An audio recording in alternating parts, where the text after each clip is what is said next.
just try new things and never run out of first times, because that's when life could get boring. And it doesn't have to be on the physical side of things. It could be on the business side of things, relationship, maybe try a new date spot once a month with whoever you're with.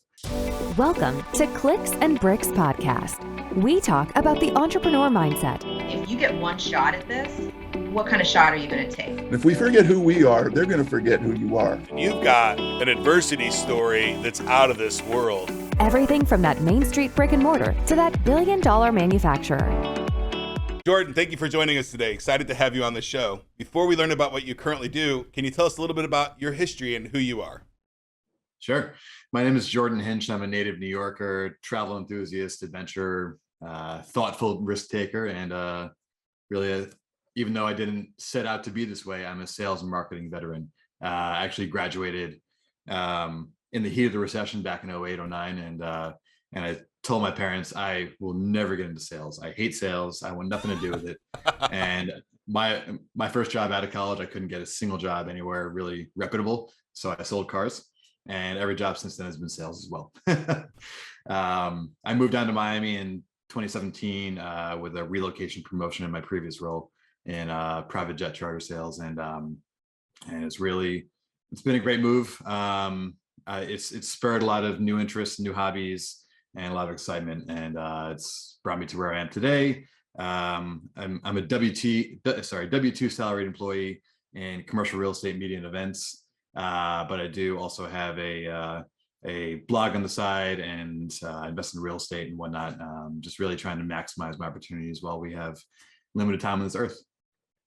Fantastic. So you've got a full-time gig and you've got what would be called, in a lot of cases, side hustles. They're real businesses, right? I mean, owning real estate's a real business. Operating a blog, I know, a lot of people have like thought processes of, oh, that's what my daughter and my grandma do. But it's real work. Like if you have a blog of any significant nature, it is a lot of work, a lot of research if you want it to be a good quality piece. So I think it's super cool what you're doing. Can you go back and tell us a little bit more about, because I have a lot of struggles with thoughtful risk taking. What is thoughtful risk taking to you? Because when I take risks, a lot of times my thought process just goes on pause. So what does that thoughtful risk taking mean to you? Yeah, I mean, it's more of a, I guess, conservative approach. I one of the bigger risks I did last year actually was quit my job to take a few months off and find something new, find something where my talents would be, better suited. Right. But thoughtful risk taking is really just making a concerted approach, and I'm very analytic, data driven. I think things through pretty well. Of course, we've all made some mistakes in our lives, but for the most part, I'm pretty analytic, and that's really what I mean by it. I mean thinking about the risks that you're going to take very thoroughly before you actually embark on them. And maybe that's one of the reasons why I haven't quit the W-2 side of things and actually gone into full-blown entrepreneurship. Right. So, but I like your approach, and I've heard it both sides of the fence, right? If you want to start your own business, quit your day job and commit completely, or I prefer your approach, and I still have a W-2 job, right? I own multiple businesses, but having insurance and getting loans and things like that is really challenging without having a W-2 job. Now, I'm a pretty significant shareholder in my W-2 job, but I still have that W-2 job that pays a recurring salary and has medical benefits and death benefits and all that other stuff with it. So I think it's in 2022. I don't think there's a right or wrong way to do this gig. No, it's right. And I've got a lot of close friends who are entrepreneurs, and they took leaps of faith. And I live in Miami, where my rent just increased 25%. Granted, my landlord actually, I moved out because my landlord wanted to increase 75%. So that's of course a nice little bump there, which. It's not that I could do it, but it wouldn't have been smart. I wouldn't have been saving a single penny. Right. And I thought, hey, no, we live with my girlfriend as well. This is not a situation we want to be in. So we actually moved to a much nicer community, but still 25% more. And that's the reality of what we're dealing with now. And gas is starting to trickle down a little bit here in Miami. I think I saw $3.99 the other day, Oh, which that's is not bad. shocking. Yeah. But with the cost of everything is on the rise, and it's going to inevitably rise over time. We need to be thoughtful risk takers. Right. And that's a great point. Even for all the people out there today that have a W-2 job that are just even having trouble making ends meet, right? You could kick up a blog or a small site to just try to sell stuff for $100, probably $100 in a couple hours of your time to, well, if you know nothing, it's going to take a lot of 100 hours of your time to get a decent looking website up and going. But of course, yeah. And there are ideas out there for everybody. My blog, I don't sell anything. I really sell my thoughts. And actually COVID was one of the better things for my blog. So my previous role, I was in private jet charter sales and jet card sales. So I was selling to a very affluent bunch and large corporations for their leisure travel needs and corporate travel needs. Right. And COVID forced me to work from home, which I'd never done before. And that also gave me a little bit of extra time to really focus on my blog and dial in. I also did some work for Newsbreak. So I was kind of cross-promoting Newsbreak with my blog as well, and pretty much duplicating content, so it reach to different audiences. But I write about my blog was found on writing about travel. Okay. And my travel experiences. I consider myself fairly well traveled. Of course, I've got a very big bucket list, and I've come nowhere close to completing that. But I've been to 39 national parks in the US. I think that's pretty decent. Yeah. I started writing about finance and crypto and lifestyle things, and the top 10 this, top 10 that, top 10 restaurants in Miami and Coral Gables and Brickell and South Beach, stuff like that. Really listicle things, and we call it clickbait. Right. But thanks to it's Google consumable Ads, content. Like it's consumable content. List of 10 are very, very easy to consume. I can get them quickly. I can get some data out of them. I like quick lists. I think it's great content for people. Yeah, and I wrote these lists based on what I was looking for over time. So one of my first posts that did very well was the 15 best places to paddleboard in Miami. I'm an avid paddleboarder. I've got one right above me here, which you can't see. And I was looking for a list, and there wasn't a list. So I went out and created my own. I visited all these spots, found the best ones. And that still is one of my better posts of the, I have an iRocker as my stand-up paddleboard is an iRocker. Yeah. So I like it. It's a lot of fun. Yeah. Good exercise out on the lake. Well, we've got lakes. Do you paddleboard ocean or bigger lakes? I guess you're in the ocean, right? Miami? Yeah. So ocean, intercoastal. I'll go to the lakes. Yeah. I mean, really, Lake Okeechobee is really the closest one. That's not really a good lake it's loaded with alligators and whatnot. But if I go camping somewhere, I'll find a lake and ensure I bring my paddleboard and, awesome. And go out for a nice journey. So thanks to Google AdSense and affiliate programs, it's actually turned into not a livable passive income, but something on the side. Beer money. Beer money is what I like to call it. Yeah. So and I've had this success multiple times in my life where I create a piece of content, a recipe, a video, something like that gets picked up in the search engine results. It gets number one. It's pretty good money, right? If you get the right one, you can get good money. Where I screw up is I reinvest in some of those articles and I screw them up and I lose all my SEO. Like I've done that multiple times. So when you write a list, is there a best practice for the people that are out there trying to learn how to do some of this stuff? If you get a blog post that hits it and it gets number one on Google for something random, do you touch it again, or do you just let it sit until it turns out to nothing? Right. It's I mean, you have any advice there? Well, I mean, luckily I haven't come across that yet. I mean, I've still got posts from years ago that are still hitting. If you type in short flights from any major city in the US, I'm going to pop up number 1 or 2. Oh, wow. But that's not a very common search. For the most part, people are searching for flights from New York, flights from LA, and I'm going to show up 120 on that list. But those looking for short flights or short weekend getaways, I've done a series of about 25 posts about weekend getaways from certain cities. So the 9-to-5ers don't have to take a day off.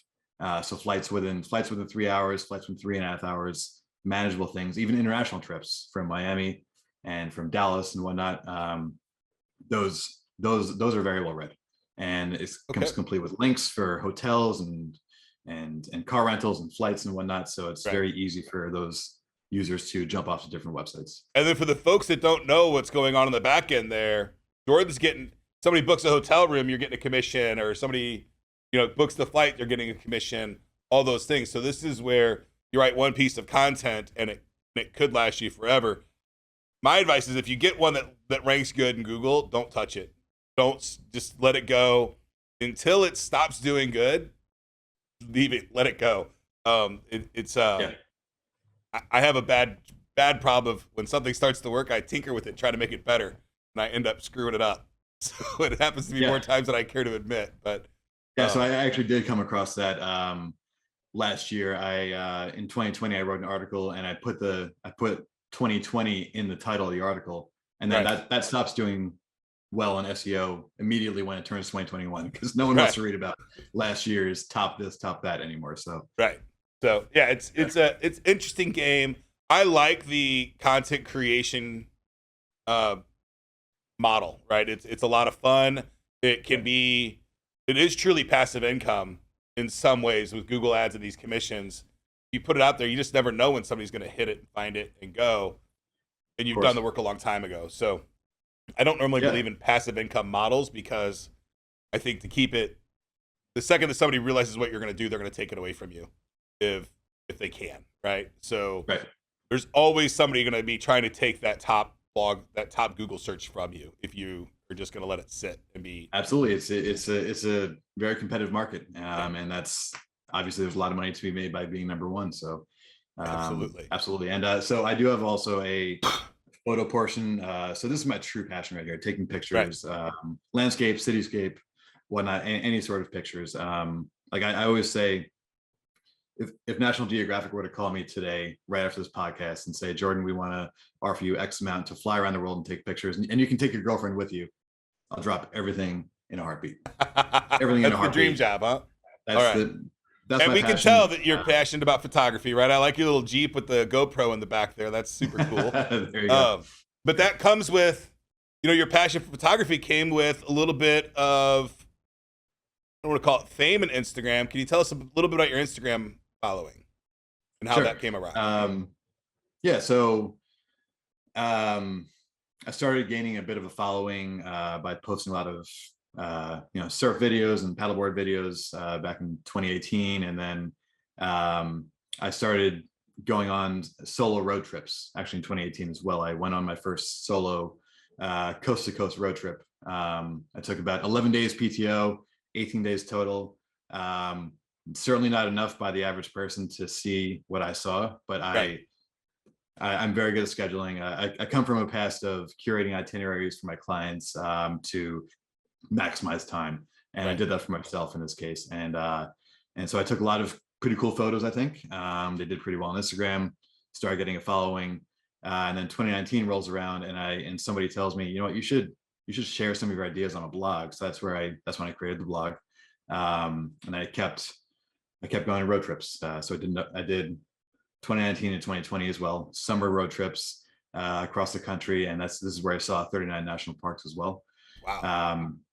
And it resulted in an Instagram following, and brands started reaching out. Nike Swim reached out, and I did a Nike post in St. Lucia, and Dick's Sporting Goods and Absolute Vodka and Macallan and whatnot. So I started doing liquor stuff and beer stuff, and now most of the companies that reach out are actually beer companies. And I turned down at about 95% of the offers that come my way, because a lot of it is just completely off-putting, off-brand, and lotion and makeup products and handbags. No, that's not my thing. Yeah, that's crazy. So once you get some kind of following, then you start getting. Do you think you got those offers because you were doing something fun and exciting, or because you had a good following on Instagram already, or it was just a perfect storm? They all claim it's because you're doing something fun and exciting. Their intro email me it always starts with, "We love your content. We love how you do this, this, and this." But of course, it's because of following. If I had 200 followers, they wouldn't want to work with me. So Following is massive. And actually engagement since I started working on this sort of thing has gone down a lot. Like my click engagement, my likes is just through the floor. Right. So I actually haven't really done much in the past year or so. Actually, the last project I did was for Landshark Lager. Okay. So which to be honest, I was going to say no to that if the money wasn't somewhat decent, because I'm a beer snob, and Right. I do not like Landshark Lager. I'm sorry, Oh. guys. If anybody watches it, you already know the truth. I'm a craft beer freak, Right. and yeah, so it hurt me to do that one. And some of my friends were like, what are you doing right now? You're selling out. I was like, I had to just this once. I'm sorry. Yeah, it's challenging to promote a product that you're not passionate about, but the flavor of beer is pretty subjective at the end of the day. I'm not a beer snob by far, but that's a whole different story. So love what you've done with all of these things, wrapping them all together. It all comes down to about travel, right? Out of all of those parks, what was your favorite park to visit? So I've got this in two categories, and actually someone asked me this last week when I was in Chicago for work. My favorite popular park, so popular park meaning the ones that are very well visited, is Glacier National Park in Montana. Okay. Hands down the most beautiful park I've ever seen. It's kind of limited because there's one road that runs through the entire thing. I think it's called Road to the Sun, and it's entrance and exit, and you can do it there and back to see the whole park. But my favorite park so far, that from what I've seen, is Isle Royale National Park in Michigan. Okay. It's in the middle of Lake Superior. Only way to get there is by boat or by seaplane. I went during the heat of COVID in July of 2020, and the boat charters were canceled indefinitely. So I took a seaplane from the Upper Peninsula of Michigan, and that was a cool experience as well. It was my first seaplane. I like them. And flying. I don't like those little planes. Nope, not for me. I'm okay flying. I'm a little nervous flying, but those little planes, man, freak me out. I don't like them at all. You got a seaplane right there. It's too wobbly for me. That's not my jam. So it provided incredible views, but anyway, so it was a national park where there was one ranger on duty for the entire park. It's not a very big park. It sees about something like 100,000 visitors a year, which is not much in the grand scheme of things.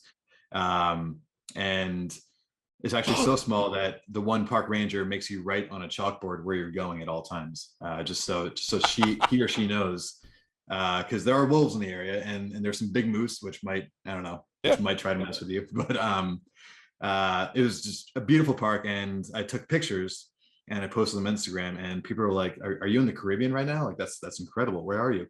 Because the water is just so clear, so translucent, so blue.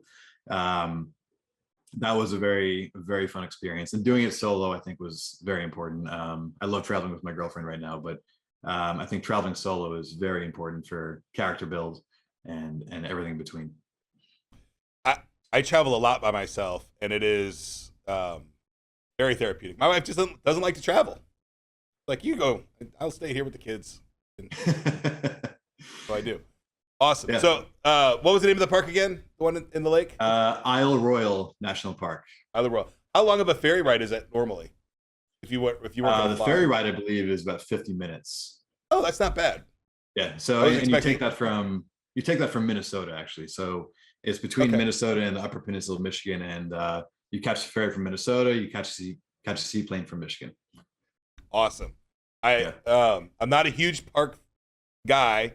I do enjoy them. There's a couple parks that I want to go to in my existence, but I've not prioritized them at a very high level. So we'll see what ends up happening.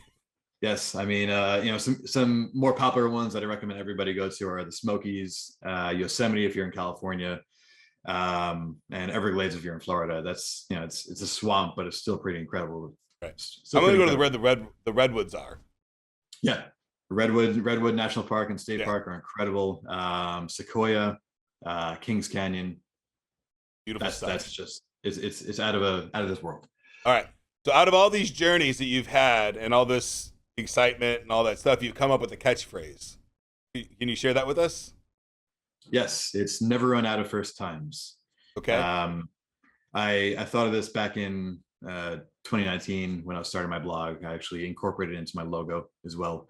And it's really just a statement to always keep your body and mind guessing, try new things, if you've seen the movie Yes Man, it's not quite as culty like that. It's not as culty, but think about saying no, before you actually, just have a chance to evaluate everything. And I'm a thinker, of course, so it's easier for me to say this than some others. But really, just if there's a new workout group you're thinking about trying, do it. It doesn't mean you have to skydive out of a plane and do these weird things, but if you have an opportunity to skydive, do it. Right. Just try new things and never run out of first times, because that's when life could get boring. And it doesn't have to be on the physical side of things. It could be on the business side of things, relationship, maybe try a new date spot once a month with whoever you're with. Right. Just never run out of new things, because I don't want to get into relationship talk because I'm no expert on that, but I do know that spicing things up a little bit and going away from the ordinary is a way to keep a healthy relationship. I'm an expert at getting in trouble in relationships. My wife is always up my ass for something.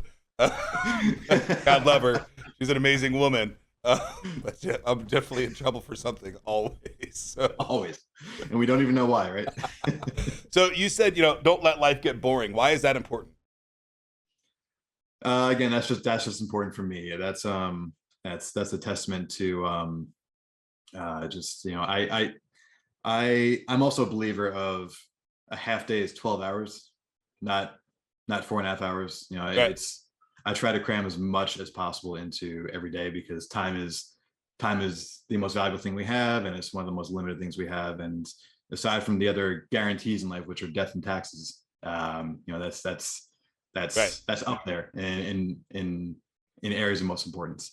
And if I find trouble, I'm trying to learn Portuguese right now for my girlfriend, trying to write more, trying to take more pictures, produce more content, while also working a ton on my day job. And I'm the MC at our events.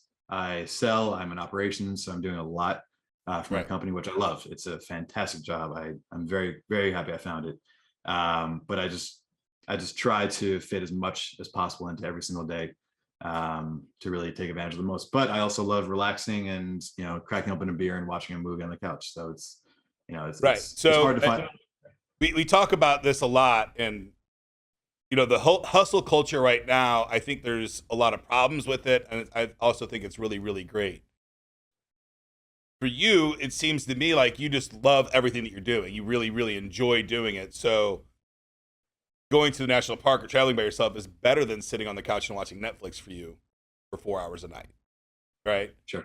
Doing these other things is more exciting to you than the alternative. But at the end of the day, it's whatever you like doing, what makes you happy. How do you keep such a high schedule? Like, do you have to schedule that downtime for yourself to crack open that beer? Or is it like a set day every week? Or is it just when you can find the time? So my girlfriend, and right now she's away, actually. She's in Sarasota and Orlando this week for business. And this is an opportunity for me to really find time to focus on those extracurricular activities. Right. Whereas if we're together, we're pretty much going to sit down on the couch every night and just unload, unwind, and just relax a bit. Finding time to do everything is tough. I want to just to again maximize my time, and really you don't have a lot of it, right? But the one equalizer in this planet is time, right? We're born every morning. We wake up every morning. We got 1,440 minutes to get through the day, and they're all yours, right? They were gifted to you. You get to use them however you want to use them, and just enjoy the hell out of them. Hopefully, right? That's the dream. Enjoy those minutes. And I actually just read Ed Milet's "The Power of One More."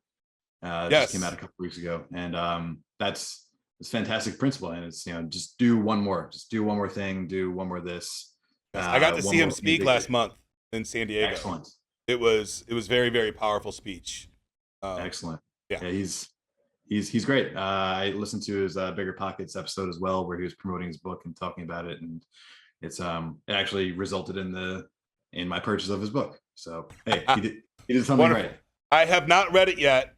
It's pretty deep in my list. I do have it, but it's in the list to get read for sure. But I got to hear the speech in person, so Excellent, I think I got the basis of it down anyway. Yeah. Jordan, thank you so much for your time today. I've had a blast talking with you. If somebody wanted to find you on social media and just kind of, read your blog or learn more about you on Instagram, how would they find you? Sure. So my blog is www.neverjordinary.com. So I came up with Never Jordinary as it sounds, never be ordinary. Yep. And I implemented my name. It's spelled Jordinary like ordinary is, so Jordinary. And of course, that's also my Instagram tag. So Never Jordinary at Instagram. And we'll throw those hashtags up on the bottom here just so that everybody can see them and check it out and check out some of the adventures. Super fun stuff. Super excited for you and to hear what's going on next in your journeys. It's really exciting stuff. Thank you so much. Thank you so much, Ken. Appreciate it. You have a great day. That's it for today's show, folks. If you'd like to join my text line community, the number is 314-370-2871. All you have to do to join that text line is send me any question about business or technology. I'll do all the research, and I'll give you an absolutely free, totally unbiased answer. Get to work.